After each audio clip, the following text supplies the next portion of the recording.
Hey everyone, welcome back. Today, we're diving into a super handy feature on WhatsApp for 2025. How to share your screen during a video call.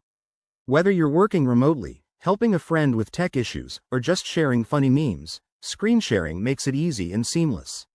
This update in 2025 has made the process even smoother with better quality and new options, so let's get started right away.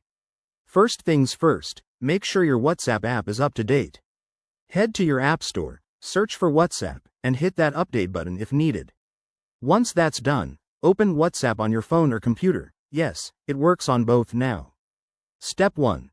Start a video call with the person you want to share with.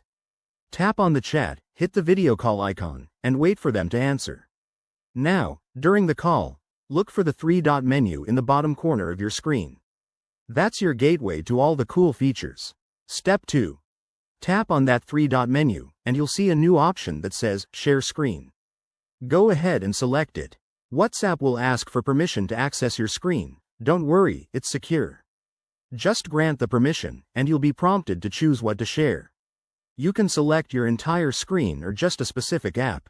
Once you've selected, your screen will start sharing in real time. The person on the other end will see exactly what's on your display. To stop sharing, simply go back to the menu and tap Stop Sharing. It's that straightforward. A quick tip.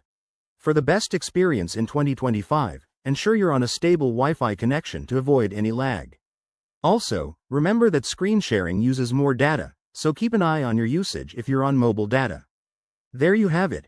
Sharing your screen on WhatsApp video calls is easier than ever in 2025.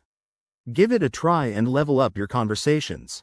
If you found this helpful, smash that like button and subscribe for more tech tips. Thanks for watching, and I'll see you in the next video.